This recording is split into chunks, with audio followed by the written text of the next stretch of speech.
Good morning दोस्तों।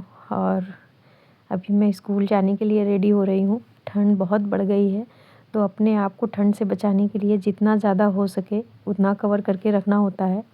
तो बस मैं भी अच्छे से अपने आप को कवर करके ही निकलती हूँ, क्योंकि बाहर कोहरा बहुत है और हवा भी बहुत ठंडी ठंडी सी चल रही है। तो इसलिए अपने आप को सुरक्षित रखना ही ज़्यादा अच्छा है।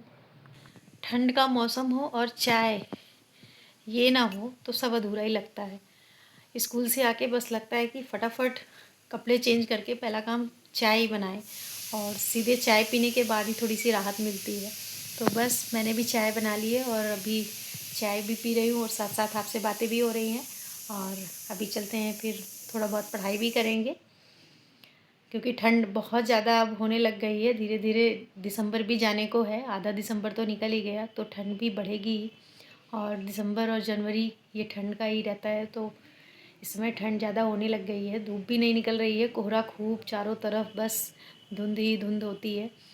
तो बस चाय ही एक सहारा होता है। स्कूल में रहो, ऑफिस में रहो या घर रहो, चाय के बिना तो सब अधूरा अधूरा सा लगता है।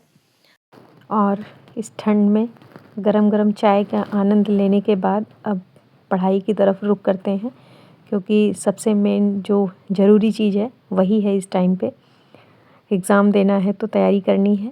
तो बस अब मैं पढ़ाई करने के लिए अपने आ गई हूँ, क्योंकि ठंड बहुत ज़्यादा होती है तो टेबल चेयर पे बैठ के मुझसे नहीं पढ़ा जाता। मैं भी बेड में अपने अच्छे से ब्लैंकेट वगैरह से ढक के पैर वगैरह, क्योंकि ठंड है तो पैर ठंडे होते चले जाते हैं, तो अच्छे से मैं बैठ के ही बेड पे ही पढ़ाई कर लेती हूँ। ज़रूरी नहीं है कि टेबल चेयर पे ही बैठ के पढ़ा जाए। और इस टाइम मेरा हिस्ट्री चल रहा है, तो मैं अभी हिस्ट्री के पीवाईक्यूज़ देख रही हूँ, और उनमें जो इम्पोर्टेंट हैं उन्हें मैं रेड कलर से, और जो वैसे कम इम्पोर्टेंट लगते हैं उन्हें मैं ब्लू कलर से ही अंडरलाइन कर लेती हूँ, ताकि वो हमें पता चल जाए कि हाँ कौन सी चीज़ें ज़्यादा अच्छे से तैयार करनी है, क्या ज़्यादा इम्पोर्टेंट है। वो अलग अलग रहता है तो सही रहता है। और पीवाईक्यू देखने के बाद हमें ये भी आइडिया होता है कि हाँ कौन कौन से टॉपिक हैं जो ज़्यादा इम्पोर्टेंट हैं।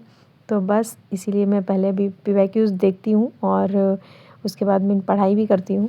तो मैंने पीवाईक्यूज़ अच्छे से देख लिए हैं पहले भी, लेकिन लगता है कि जो पीवाईक्यूज़ में क्वेश्चंस हैं उन्हें इतनी बार पढ़ लो कि अगर वो दोबारा आएँ कभी, या उनसे रिलेटेड क्वेश्चंस आ रहे हैं तो वो अपने गलत ना हो। तो बस इसीलिए मैं अपने सारे पीवाईक्यूज़ को अच्छे से देखती हूँ, और उसके साथ साथ घटना चक्र जो है ना उसे भी अच्छे से पढ़ना चाहिए। काफ़ी क्वेश्चंस मैंने देखे हैं कि उससे आते हैं जो कि फँस जाते हैं। अगर आप अच्छे से पढ़ें घटना चक्र तो कई क्वेश्चंस उससे जुड़े हुए आते हैं। आपको डायरेक्ट क्वेश्चन तो नहीं कह सकते, लेकिन हाँ काफ़ी क्वेश्चंस उससे रिलेट होके आ जाते हैं। तो बस पीवाईक्यू, घटना चक्र प्लस जो हमारी स्टैंडर्ड बुक्स हैं उन्हें भी अच्छे से पढ़ना है। तो मेरे पास किरण पब्लिकेशन की हिस्ट्री की बुक है, जो काफ़ी अच्छी लगी मुझे। उसमें वन लाइनर दे रखा है, प्रीलिम्स के लिए तो काफ़ी अच्छी है। तो मैं उसे भी अच्छे से तैयार कर रही हूँ, और साथ साथ घटना चक्र और पीवाईक्यू यही चल रहा है मेरा।